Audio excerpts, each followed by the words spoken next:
സംസ്ഥാനത്തെ 23 തദ്ദേശ വാർഡുകളിൽ ഇന്ന് ഉപതെരഞ്ഞെടുപ്പ് നടക്കും. ഒരു കോർപ്പറേഷൻ വാർഡിലും 3 മുനിസിപ്പാലിറ്റികളിലെ 4 വാർഡുകളിലും 18 ഗ്രാമപഞ്ചായത്ത് വാർഡുകളിലുമാണ് തെരഞ്ഞെടുപ്പ്. രാവിലെ 7 മുതൽ വൈകിട്ട് 6 വരെയാണ് വോട്ടെടുപ്പ് നടക്കുക.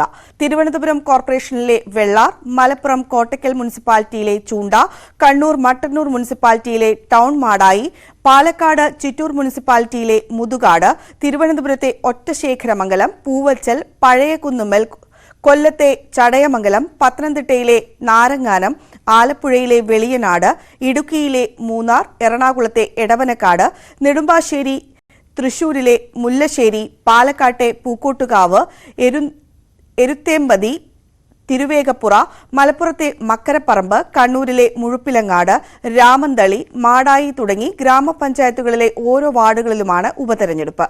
നാളെ രാവിലെ 10-നാണ് വോട്ടെണ്ണൽ. കെപിസിസി പ്രസിഡന്റ് കെ സുധാകരനും പ്രതിപക്ഷ നേതാവ് വി ഡി സതീശനും നയിക്കുന്ന സമരാഗ്നി യാത്ര ഇന്ന് കോട്ടയത്ത്. വൈകിട്ട് 3-ന് പാലയിലും 5-ന് കോട്ടയത്തുമാണ് സ്വീകരണ പരിപാടികൾ. പാല, പൂഞ്ഞാർ, കാഞ്ഞിരപ്പള്ളി, കടുത്തുരുത്തി നിയോജക മണ്ഡലങ്ങളിൽ നിന്നുള്ള പ്രവർത്തകർ പാലയിലെ പരിപാടിയിൽ പങ്കെടുക്കും. പുതുപ്പള്ളി, ഏറ്റുമാനൂർ, വൈക്കം, ചങ്ങനാശ്ശേരി, കോട്ടയം നിയോജക മണ്ഡലങ്ങളിൽ നിന്നുള്ളവരാണ് കോട്ടയത്തെ പരിപാടിക്ക് എത്തുക. നാളെ രാവിലെ 10 മണിക്ക് ക്ഷണിക്കപ്പെട്ട സമുദായ നേതാക്കളുമായി ആശയവിനിമയം നടത്തും.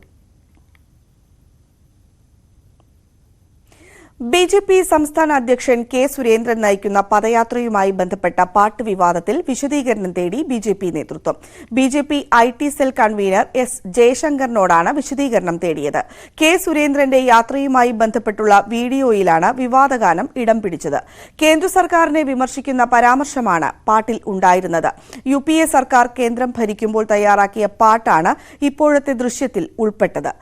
SC/ST വിഭാഗത്തിനൊപ്പം ഭക്ഷണം കഴിക്കുമെന്ന് പോസ്റ്റർ തയ്യാറാക്കിയതിലും നേതൃത്വം വിശദീകരണം തേടിയിട്ടുണ്ട്. വിവിധ ആവശ്യങ്ങൾ ഉന്നയിച്ച് കർഷകർ നടത്തുന്ന ഡൽഹി ചലോ മാർച്ച് 2 ദിവസത്തേക്ക് നിർത്തിവച്ചു.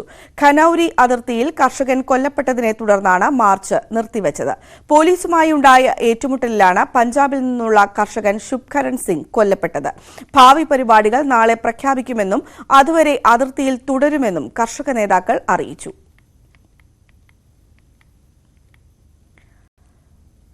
ഹരിയാനയിലെ ബിജെപി സർക്കാരിനെതിരെ കോൺഗ്രസ് കൊണ്ടുവന്ന അവിശ്വാസ പ്രമേയത്തിൽ ഇന്ന് ചർച്ച. 2 മണിക്കൂർ ചർച്ചയാണ് നിശ്ചയിച്ചിരിക്കുന്നത്. സർക്കാർ എല്ലാ മേഖലയിലും പരാജയപ്പെട്ടതായി പ്രതിപക്ഷ നേതാവ് ഭൂപീന്ദർ പുരിയ ആരോപിച്ചു. സഭയിൽ അംഗബലം BJP, JJP കൂട്ടുകക്ഷി സർക്കാരിന് അനുകൂലമാണ്.